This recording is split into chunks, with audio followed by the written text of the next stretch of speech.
Et on a vu que l'utilisation de la télévision a été particulièrement décisive, justement, précisément, sur des guerres comme celle du Kosovo, où on nous annonçait à l'époque des 100 000 morts, enfin on avait des chiffres qui étaient absolument hallucinants sur le nombre de morts, qu'on nous annonçait, on avait une vision du conflit qui avait été forgée par les médias occidentaux et qui était absolument un tropisme, parce que c'était de nous dire qu'il y avait un méchant, en fait, serbe, qui terrorisait le reste d'une population qui finalement ne voulait plus d'un pays. Voilà, hein, donc on était pris à ce jeu-là, donc les Serbes, très très méchants, face à une autre population, alors que dans les faits, tout est beaucoup plus subtil, puisque il nous l'a bien expliqué, mais bon, ceux qui ont des amis yougoslaves hein, le savent que le serbo-croate, le serbe et le croate sont deux langues absolument identiques, il y a quelques différences, mais que c'est deux langues identiques et qui se comprennent tous les uns les autres. Donc il y avait une espèce de vision comme ça qui était amenée par les médias, qui nous expliquait qu'il y avait un méchant serbe qui était en train de traumatiser, de persécuter d'autres peuples, et que qu'il fallait l'arrêter. Et c'est un peu comme ça qu'on nous présente à chaque fois les choses, sauf que Kadhafi c'était l'homme qui opprimait son peuple, hein, Saddam Hussein il aurait possédé des armes de destruction massive hein, qui visaient à détruire les États-Unis, voilà, Bachar al-Assad c'est un horrible dictateur qui persécute son peuple aussi, et donc à chaque fois c'est le même principe, et les médias jouent un rôle considérable, parce que c'est la vision même du conflit qui va finalement presque en décider l'issue. Et c'est bien cette vision qui est accompagnée à chaque fois par les médias sur la communication des conflits, et ben la Yougoslavie a vraiment servi d'exemple et de laboratoire à tous les autres. Et à ce titre, ça s'est passé en Europe. On connaît beaucoup de pays où il y a des situations comparables, et la France n'est pas en reste, parce que sur cette affaire yougoslave, eh ben, on connaît nous aussi ici des zones de fracture ethnico-communautaires et qui ont tendance à devenir territoriales. Voilà. Alors, qu'est-ce qu'on me dit de passer sur Mumble? Et évidemment, oui, c'est vrai, j'ai pas trop le temps. Voilà. Oh, il y a beaucoup de méta-mumbleistes, visiblement. Ça fait plaisir, les mumbleiens, que vous ayez continué. Voilà, on me dit quels sont les principaux projets de Meta TV pour 2015. Eh ben, j'en ai parlé hein, déjà un peu tout à l'heure, hein, c'est-à-dire qu'il y aura des débats, ça va être la nouveauté. Hein. Alors, on me parle beaucoup de débats. Tout à l'heure, j'ai vu quelqu'un qui proposait aussi un débat avec un prêtre, un rabbin. Nous, on n'est pas contre, hein, mais on voit ce serait très difficile d'organiser les débats. Ne croyez pas que c'est simple. Tout le monde ne refuse pas de débattre. Peut-être bien qu'on va initier une nouvelle émission justement qui va permettre pour certains de vouloir aussi débattre. Je pense qu'il y a pas mal de gens qui sont prêts hein, à accepter les débats, mais qu'il faut les trouver. Pour le moment, ce qui est toujours plus difficile, c'est qu'on voit que il y a un débat de comment dire on va dire que voilà, ceux qui sont en tout cas dans une doxa et dans la version officielle ont beaucoup plus de mal et sont moins enclins à venir se confronter en fait aux argumentations des autres. Et c'est pour ça que c'est difficile. Mais on garde l'espoir quand même de pouvoir d'ici 2015 proposer chaque mois en fait un thème différent. Voilà, c'est un peu ça le projet. Bon, c'est pas comme à chaque fois, hein, je vous ai parlé des projets. Peut-être qu'on n'y arrivera pas tous les mois, mais en tout cas, là, pour le moment, à partir de janvier et certainement février, il y aura bien donc certainement 2 débats consécutifs. Voilà, ce qui est plutôt une bonne nouvelle. Hein.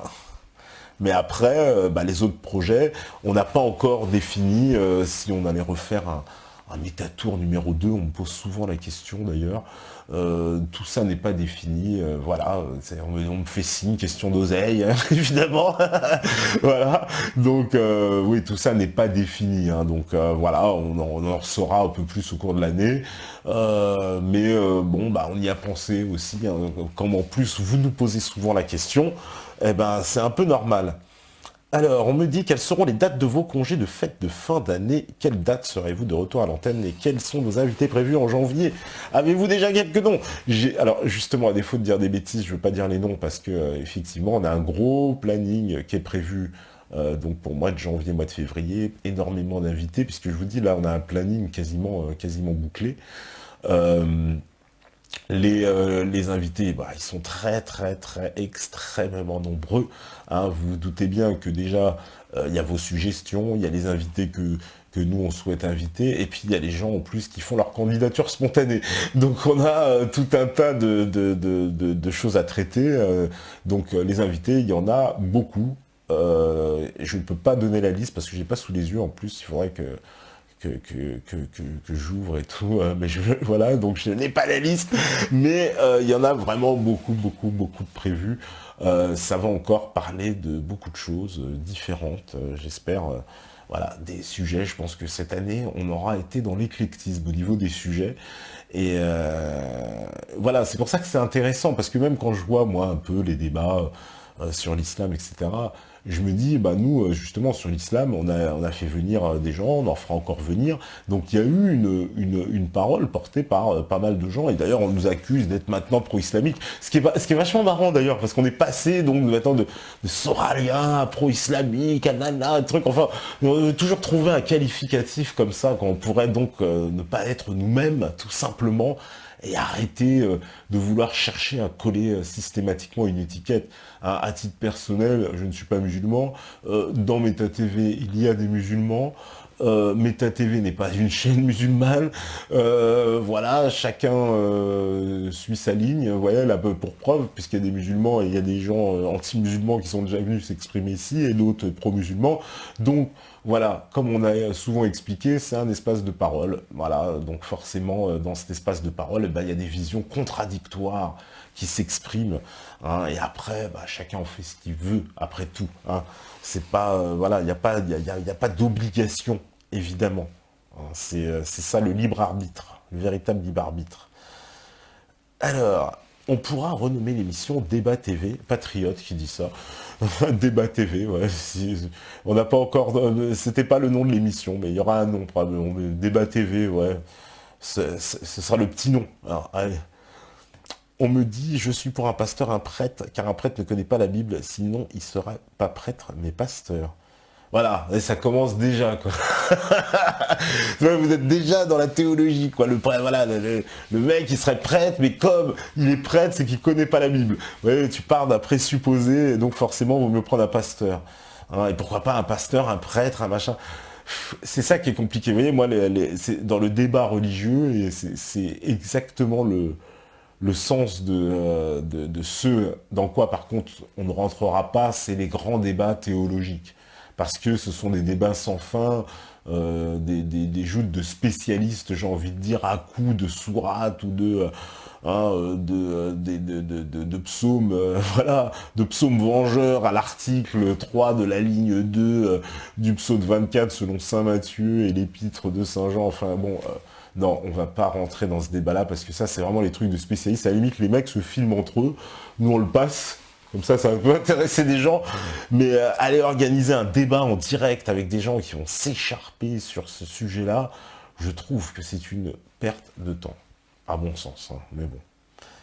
Alors, quand les 10 années avaient dit moi Noël, c'était quand? S'il vous plaît, le métatour, il est nécessaire culturellement parlant. C'est pas mal ce qu'il dit dans Sanus. Ouais, nécessaire. Mais on n'y a pas, on n'y a pas encore, on n'y a pas encore pensé. On y a pensé, si, je veux dire, on l'a évoqué, mais rien n'est établi. Tout est ouvert, si j'ose dire. Les jeux sont ouverts. Voilà. Rien n'est encore sur la table. Alors, une petite visite cadeau, mais dis donc, il y a beaucoup de Mumbliens qui me demandent tous d'aller sur Mumble un jour. Mais je vais y aller, je suis un adepte de Mumble, j'aime beaucoup Mumble. C'est un bon moyen, je trouve, de se mettre en communication les uns les autres de façon un peu plus proche que par un simple chat où, bon, voilà, le mode écrit ne remplace pas la parole, bon, même si la parole ne remplace pas le physique, mais c'est déjà le début de quelque chose de plus physique, en tout cas de se parler plutôt que de s'écrire via un écran. Donc ouais, c'est le Mumble, en tout cas j'encourage tout le monde à y aller. En plus c'est en train de faire un projet intéressant de Metra Contrib, donc eh ben allez-y, je pense que ça peut vous intéresser le Mumble.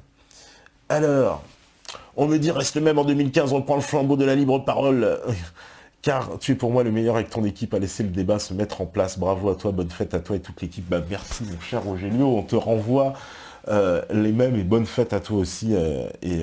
Effectivement, on va essayer de rester, de rester les mêmes. C'est ô combien l'exercice le plus difficile. Hein, comme on disait, l'alchimiste, la voie du milieu, eh ben, garder le cap et garder une cohérence dans ses actes et ses paroles, c'est certainement le plus difficile des combats. Et s'y tenir, évidemment. Donc ça, c'est extrêmement difficile, mais on va essayer de tenir le bateau parce que on pense que c'est la meilleure technique hein, pour justement rester en totale symbiose avec nous-mêmes, avec notre conscience. Voilà. Parce que c'est ça le fond du fond. On me dit bon Noël et tout, merci. Merci bien à vous tous de me souhaiter des bonnes fêtes. Moi aussi, je vous souhaite des bonnes fêtes. Hein. On me dit, t'as pas d'autres émissions que la libre antenne. Eh ben non, mon cher, il n'y a pas encore d'autres émissions pour le moment. Il y en a qui vont venir. Il y aura une émission un peu de spiritualité et d'ésotérisme avec notre ami Fred, on l'attend, alors là ça lui met la pression parce que j'en parle en plus, mais il sera bien obligé un jour quand même de la faire, donc voilà, donc il y aura bien une autre émission, vous voyez, avec un autre animateur, vous voyez, comme ça vous serez contents, là, tous les ben, vous serez contents, hein, les Daniel Monfion et compagnie, ils n'auront plus à... Ils n'auront plus à rouspéter, voilà. Il faudra aller voir ailleurs, si j'ose dire, voilà. En plus, ils iront voir mon rédacteur en chef. Moi aussi, je vais lancer des expressions. Allez voir mon rédacteur en chef. Voilà. Alors, qu'est-ce que vous me dites encore Alors, avez-vous eu des invités qui refusaient de venir à cause d'un faible audimat? Bah, à part François Asselineau qui nous a donné ça comme excuse officieuse, bien sûr, parce que ce n'était pas officiel. Mais je vous dis officieuse parce que ce sont mes oreilles indiscrètes avec les gens de l'UPR qui m'ont informé. Mais il semble que à la première invitation qu'on lui avait adressée au début de la saison 1 l'année dernière, il lui dit au passage que nous n'avions pas assez de vues et qu'il considérait que notre chiffre de 20 000 vues, mais il faut dire qu'à l'époque on venait d'ouvrir le compte YouTube, ça faisait même pas une semaine ou 15 jours que ce compte était ouvert, alors que le compte Dailymotion, lui, comptabilisait déjà plusieurs millions de vues. On était déjà à 2 millions de vues. Donc voilà, je pense que oui, il y a eu, c'est le seul qui nous a sorti cette excuse sur les vues à un moment. Puis après, on a appris par Facebook, hein, dans les fils de discussion, que c'était pas ça finalement. Bon ça, mais c'est venu quand même la réponse 8 mois après. Hein. Bon, je sais pas, c'est peut-être l'effet à retardement. Sinon, non, aux questions nombre de vues, non, parce que les gens sont plutôt impressionnés par le nombre de vues, parce que justement, ils nous disent qu'effectivement, on est une petite chaîne de télé, ce qui est tout à fait vrai, on est une petite chaîne, toute petite chaîne de télé, mais qui a, par rapport à notre, on va dire, notre taille extrêmement humaine, un nombre considérable de vues, en fait. Parce que quand on fait le point, on est directement, attendez, on a dépassé les 12 millions, donc ce qui est assez impressionnant. Les gens nous disent, mais comment font-ils pour avoir 12 millions de vues sur leur lecteur?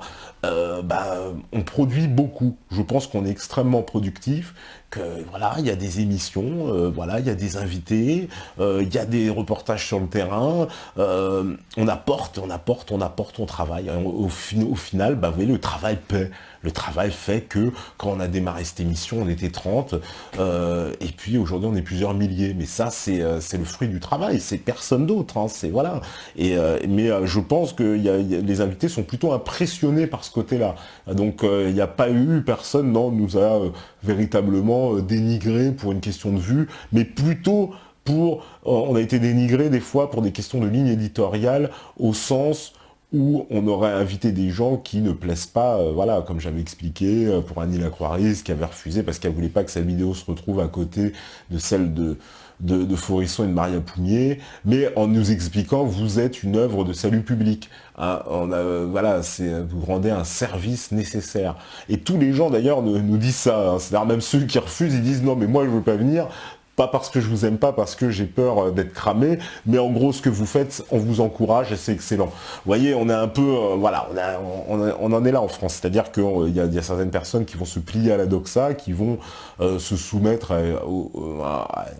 à comment dire, à une forme de ce que le système impose de penser, de se comporter, voilà, de ce qui est faisable ou pas faisable. Mais en aucun cas, on va nous sortir les vues, parce qu'au contraire, je pense que celui qui vient ici s'adresse à un certain public, et ça peut être intéressant. Voilà, même en termes politiques, voilà. Donc forcément, non, je pense que... Non, non, on ne nous l'a pas encore sorti, mais si le mec qui nous sortira ça, c'est vraiment le mec, je sais pas, il est à iTélé tous les jours, quoi. Hein, voilà, hein, ou alors, je sais pas, c'est un pote à Zemmour. Alors... Asselineau, c'est de la mauvaise foi, il fait des confs devant 8 personnes. Frisky qui me dit ça. Bon bah, après on va dire que je m'acharne, parce qu'après il y a des gens dans l'UPR, vous voyez, quand ils vont voir ces images, ils vont dire, ah, non mais Tepa, il s'acharne sur l'UPR, etc. Mais bon, lui qui aime les démonstrations mathématiques, effectivement, s'il venait dans une émission comme la nôtre, ça correspondrait facilement à plusieurs années de conférences en termes de, imaginez qu'il fait à peu près 80 personnes par conférence. S'il en fait déjà, comment dire, 5 par semaine, ce qu'il ne fait pas, par mois, ce qui correspondrait quasiment à 1600 personnes, hein, donc à peu près, imaginez que sur un an, il en ferait un peu plus de quasiment 20 000, c'est ce qu'il ferait largement en une soirée ici. Hein, et après, je vous parle même pas de la VOD. Donc forcément, en nombre de personnes, l'intérêt qu'il aura à passer dans une émission comme la nôtre serait l'équivalent pour lui de faire 1 an de conférences ininterrompues 5 fois par semaine en France. Voilà. Donc c'est ça l'impact. Donc oui, il peut après avoir d'autres idées et dire qu'il sera mieux reçu chez Laurent Ruquier, certainement. Mais voilà, hein, le canapé de Laurent Ruquier doit être bien plus confortable que celui-ci, d'ailleurs, au passage. Ça, il faut pas... C'est un peu dur, ici. Effectivement, le canapé est rude. Mais forcément...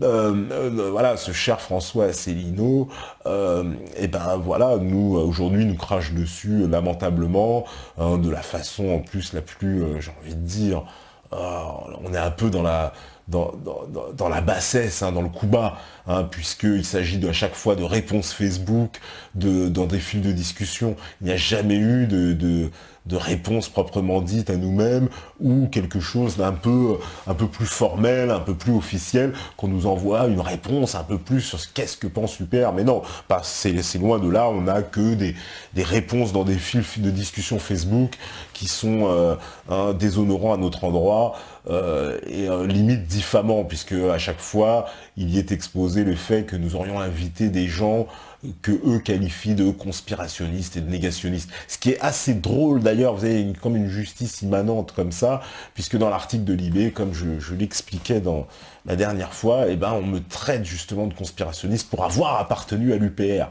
Donc c'est quand même assez drôle que ce soit l'UPR qui est traité de parti conspirationniste et qui est mis en avant comme étant un parti conspirationniste. Voilà, ce que j'ai toujours pensé, que le système était là, de toute façon, pour dénigrer l'UPR. À aucun moment le système ne va essayer de mettre en avant l'UPR ou essayer de comprendre ce qui est dit dans l'UPR. C'est quelque chose de fait, mais que, semble-t-il, les instances de l'UPR ne comprennent pas. Elles pensent, elles miroitent encore qu'un jour Denisot va les appeler, ou Decaune pour leur dire viens au grand journal, ou Claire Chazal viens au journal de 20h. Mais ce jour-là n'arrivera pas. Ce jour-là ne se passera pas. Parce que si ce jour-là se passe, c'est que le pays a déjà changé. Donc ça veut dire que l'UPR presque n'a plus de raison d'exister. Mais c'est ça, faut comprendre, puisqu'ils nous disent tout le temps à l'UPR, même François Asselineau, c'est une guerre. Mais il faut qu'ils comprennent que dans cette guerre, les médias sont des ennemis. Les médias ne sont pas dans son camp. Ils ne sont pas dans le même camp, puisque c'est une guerre. Eh ben, ils ne sont pas dans le même camp. Et eux sont vraiment dans le camp d'en face. Parce que je veux bien qu'il y ait des gens avec qui on soit dans le même camp, et puis on s'embrouille, hein, vous avez bien vu, ça s'invente pas. Mais eux sont vraiment des ennemis, ils sont dans le camp d'en face. Hein. C'est pas des embrouilles à l'intérieur du même camp. C'est vraiment, ils sont dans le camp d'en face. Voilà. Après, penser qu'il va percer les portes des médias et que ça va suffire, moi je pense que ça peut au contraire s'essouffler, ça peut au contraire lui nuire. Et le passage chez Ruquier, voilà, il était éloquent à plusieurs égards. Hein, j'en ai suffisamment parlé. Hein. Alors, qu'est-ce que me dit Morgan Priest, ah oui, ça débat sur Morgan Priest. Est-il franc-maçon, est-il pas? Oh là là, même lui, il en rigole de ça. Il se fout lui-même de sa gueule sur ça. Morgan Priest, bon, on l'avait reçu ici, on avait beaucoup parlé, justement, et de ce que son look provoquait, évidemment, chez les gens qui débattaient, évidemment, de son côté... Waouh, un peu gothique, mais lui se défendait de ça. Alors effectivement, puisqu'il a dit qu'il était catholique, d'ailleurs ça étonnait tout le monde, il a dit mais catholique et tout, mais bon, bref, donc c'était assez marrant quoi. En tout cas, il y a une émission avec Morgan Priest, si vous voulez savoir qui est Morgan Priest. Et qu'est-ce qu'on me dit? Asselineau est fini sans avoir décollé, j'ai voté une fois pour eux, c'est terminé. Vous en avez des conspires et des négas, ça. C'est lui Sif qui nous dit ça. Bah ouais, en plus, moi, on n'a pas eu totalement l'occasion de voter pour lui, hein, mon cher Louis, à peine une fois, hein, ouais, c'est vrai, il y a eu les élections européennes, mais il nous a traités, oui, de conspi, de négationniste, de machin, franchement, c'était fatigant, quoi, faut bien le dire, effectivement, le côté négationniste, conspirationniste, comme si on était des affreux jojo, quoi. Ça, c'était chiant, quand même. Alors, les protestants ne supportent pas le Vatican, sa hiérarchie et son luxe, aujourd'hui relatif. Ils ne font qu'un compromis à ce niveau. Ouais, bah, ça va être dur, de toute façon, je vous dis d'inviter tout le monde. Hein. Mais bref. Alors... Patriote, il défend Morgan, qui a réellement été touché par le Saint-Esprit, qui connaît bien mieux la Bible que tous les contradicteurs présents ici même. Ceux qui n'ont pas encore compris qu'un chrétien n'est pas forcément ou catho, ou protestant, ou orthodoxe, eh bien, remballez, je n'ai pas le temps de vous expliquer. Un chrétien suit la Bible, chers amis. Voilà, je te dis, dès qu'on parle religion, ça fight, et ça peut durer des heures, et des heures, et des heures. Vous voyez, c'est pour ça que ces débats religieux, on va les éviter. Vous voyez, comprenez que... Et après, vous me parlez de faire venir un rabbin, un prêtre et un imam. Et, regardez, dès qu'on parle de simplement de religion, les mecs sont en train de se fighter pendant des heures. Et ouais, les chrétiens et les machins et tout. Et après, vous voulez qu'on aille débattre entre personnes civilisées, j'imagine. Eh ben, ça va être un beau débat, j'entends. Hein. Alors, qu'est-ce qu'on me dit? Gilles Lartigot est passé aujourd'hui sur Canal+ après être passé chez Meta TV. Vlad Joe. Ah bah tu vois, finalement, nous c'est nous les découvreurs de talent. Faut remettre les choses en place. Tu vois, c'est presque à notre honneur. Tu dis, il est venu à Meta TV, après il est allé à Canal+. Tant mieux, tu vois. Bon, l'inverse, c'est qu'en général, t'as pas réussi. Si t'étais à Canal+, et tu viens à Meta TV après, c'est que il y a un problème dans ton parcours. T'as dû trop parler d'Israël, ou t'as dû trop voir ta gueule, tu vois. Là, il y a un problème.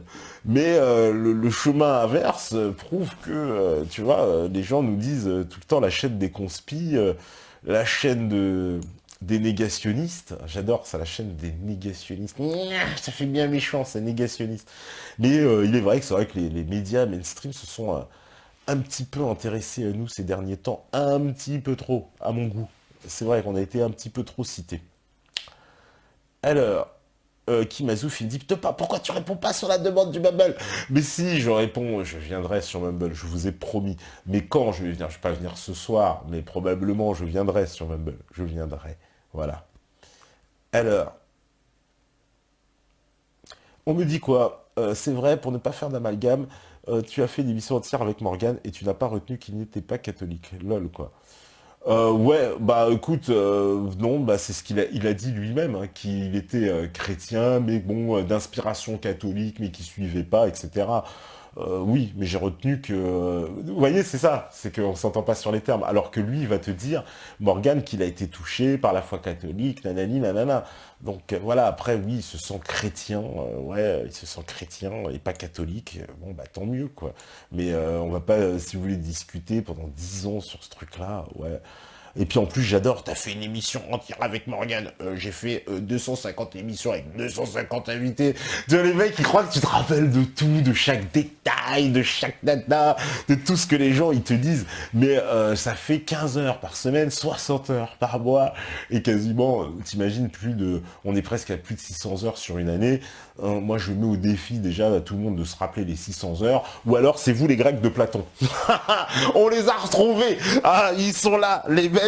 Ah ouais, parce que s'ils arrivent à retenir 600 heures émission d'entière, et ben après, c'est vrai qu'ils peuvent retenir 1300 pages des œuvres de Platon. Allez, on me dit un petit flot de Noël, un petit flot de Noël. C'était pas prévu, les enfants, c'était pas prévu tout ça. Donc voilà quoi, c'était pas prévu. Hein. Alors, comme c'est pas prévu, bah je suis désolé, c'est comme ça. On me dit c'est pas possible que tu invites des gens normaux parce que ces derniers temps, tu as invité que des oiseaux débiles. Ouais, bah, c'est des oiseaux débiles, c'est ton opinion, hein, parce que c'est qui que t'appelles les oiseaux débiles? J'aimerais bien que tu nous le décrives un peu, monsieur Milanou, 477 000, 47 777. Hein, parce que, oui, des oiseaux débiles, t'es gentil quand même de respecter les gens qu'on a invités. Après, voilà, que tu sois pas satisfait, que les gens t'ont pas plu, certes, mais des oiseaux débiles, voilà, si tu parles de Nasboutamina ou qui, de Conversano, quoi, de Jean Rabin, j'en sais rien, tu vois. Bon, faudrait savoir, quoi.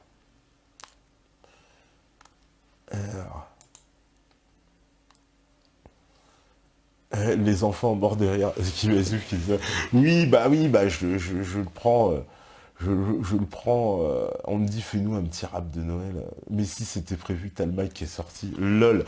Ah ouais, c'est vrai, départ. Ouais, il y a le Mac qui était sur la table, c'est vrai. Mais non, c'était pas prévu, malheureusement, et nous, le problème, c'est quand on fait des trucs comme ça, il y a une organisation, quoi. C'est-à-dire que vous nous prenez au dépourvu, vous croyez que c'est le Hit Factory Studio, allez, vas-y, enchaîne et tout, l'ingénieur du son il est là, mais non, il faut se préparer, il y a toute une logistique et tout, c'est pas si simple que ça, voilà, c'est plus compliqué quand même. Voilà, alors, Séphie, il envoie un dessin. Ouais, bah écoute, excellent, Séphie nous fait toujours des dessins, il est excellent, quoi, en tout cas. Eh ben, on lui passe le bonjour aussi. Ouais, bah ouais, voilà, on me dit excellent, joli, Séphie. Oui, il est excellent, Séphie. Il est très très bon. Alors, on me dit tu fais amalgame. Mais non, je fais pas d'amalgame. Il est catho, mais visiblement connaît comme beaucoup de cathos la Bible, mais plus que les canons. Bah voilà. Donc tu vois, il me fait galerie patriote. Il est là, il me dit non, il est pas catho pour me dire 4 lignes plus loin, mais s'il est catho, et il avait dit qu'il était catho. C'est pas moi qui l'invente. De toute façon, on peut avoir la vidéo, il le dit, oui, qu'il suit, voilà, qu'il est chrétien et qu'il suit la religion catholique, voilà, machin, etc. Bon, c'est pas. Voilà, mais après, on peut discuter sur le sens des termes. Hein. De toute façon, après tout, il est ce qu'il veut, hein, tu vois, voilà. Mais en tout cas, moi j'aimerais bien l'entendre parce qu'il s'est fait, par contre, interpeller dans une vidéo par un musulman, parce que semble-t-il, il parle de l'islam, beaucoup de l'islam aussi dans ses vidéos, et visiblement, il y a certains musulmans, ils sont pas d'accord. Donc ça aussi, vous voyez comme quoi, hein, c'est pour ça qu'il y a ce genre de sujet, voilà quoi. Ce genre de sujet, c'est chou. Ne sous-estime pas tes métanotes, pas. J'adore le tes métanotes. Ça, c'est intéressant. Ça plaira pas à tout le monde. Mes métanotes. Carrément, quoi. Alors, on me dit le retour d'Alan Duke et je travaille pour mettre en source derrière son travail. Eh ben oui, Roger Lio, avec grand plaisir. Alan Duke, ça, c'était super émission et vraiment vraiment très bien Alan Duquin. On a passé vraiment un très très bon moment avec lui quand on a fait l'émission qu'il avait faite ici et l'émission évidemment pendant le Métatour, quoi, quand on est allé chez lui au Luxembourg. Alors on me dit tu nous fais un freestyle à Acapulco. Ah ouais, non mais carrément les mecs, on va pas faire freestyle, non, laisse tomber. Ça me ferait plaisir, je sens qu'il y en a qui demandent et tout, mais c'est pas prévu. Et le problème, c'est vraiment, je vous le dis, après les histoires de technique, voilà, Voilà, on me dit un peu de pitié de la régie, les gars, bah c'est Mika, voilà. Ouais, non mais c'est vrai, il a raison, un peu de pitié, ça fera du mal. Alors on me dit Conversano c'était super intéressant, mais je suis en désaccord avec lui, c'est la force de MetaTV, inviter quelqu'un comme lui et lui laisser parler. Voilà, Balousquette, il a tout compris du concept, hein, que je sais plus là, Milanou qui me parlait ouais, les oiseaux des l'île, il faut laisser parler les gens aussi, moi aussi, Conversano, et on est d'accord en rien, hein, sur très peu de choses. Et pourtant, voilà, on va réussir quand même, vous voyez, à communiquer. Et pourtant, on n'est pas d'accord sur grand-chose, hein, je veux dire. Mais, vous savez, il va lui rester le fond de certains principes et certaines valeurs quand même. C'est ça le truc. Hein, il dépassera pas toutes les bornes comme ceux d'en face, certainement. Même si, voilà, au niveau de la parole, il dit des choses, au niveau de la pensée qui dérangent qui dérangent beaucoup de gens et avec lesquels je suis en désaccord. Mais bon, on va pas passer un débat à chaque fois parce que j'aimerais pas que ça devienne l'épouvantail dès qu'on veut parler de quelque chose. Parce que il défend avec conviction, mais aussi avec une certaine cohérence, parce que moi je trouve évidemment qu'il y a des choses, je suis absolument pas d'accord, comme je lui dis, mais voilà, il y a une cohérence dans certaines choses qu'il dit. En tout cas, il essaie d'apporter la cohérence à son analyse. On peut pas dire qu'il est dans une démarche qui soit totalement faussée et hypocrite, en tout cas. C'est ça que j'ai apprécié, en tout cas, chez lui. Même si au demeurant, moi je ne partage absolument pas les mêmes analyses, voilà, mais pas du tout. Voilà, on n'arrivera pas au même résultat. C'est comme deux scientifiques qui ne partiront pas sur le même principe. Voilà, on me dit, on est en où ton nouvel album? Eh ben, ça se prépare doucement. C'est se prépare doucement, mon cher Vince et Fatou, à qui on envoie plein de bisous. Voilà, donc, bah écoutez, c'était la dernière hein, de la saison 2. En tout cas, pas de la saison 2 première partie, saison 2 2014. Et ça reprend le 5 janvier. Donc d'ici là, on se reverra pas. Donc c'est la dernière fois qu'on se voit avant 2015. On se reverra l'année prochaine. Donc merci à tout le monde. Merci à tous ceux connectés. Ephiros, Wissi, Vince Fatou, Jean-Jean, Balousquette, Libre Pensée, Max Question, La Chaudière Landru, 6 millions, Lipung, Rogelio, Cyril, Daoudnas, Yabastad, Kimazouf, Ladjo Alien, etc., etc. Merci à vous, merci à toute l'équipe, tous ceux qui nous regardent derrière leur poste, tous ceux qui sont dans les studios, DJ Premier, Steph, Lies Napoléon, il y a Mika, Mika qui est derrière son poste aussi, voilà. Donc, il y a Sandrine certainement pas très très loin, parce qu'ils sont ensemble, parce que c'est les fêtes de Noël, et vous aussi, vous allez être en famille, retrouvez-vous avec vos proches, ceux que vous aimez, il n'y a plus que ça, c'est ça qui est important, c'est ça les vraies valeurs, ce qu'on essaye de nous enlever, rattachons-nous à ce qu'il y a de plus proche, de plus humain en nous, notre famille, et donc nous-mêmes, nous formerons peut-être une grande famille aussi un jour, parce que, comme le disait Frédéric Mariez, il y a aussi la famille qu'on choisit, il n'y a pas que la famille génétique, et je pense que j'étais entièrement d'accord avec lui, et je vous souhaite à tous d'excellentes fêtes. Tout Méta TV se joint à moi. On se rejoint l'année prochaine parce que si vous écoutez ce message, c'est que vous êtes la résistance. Ciao!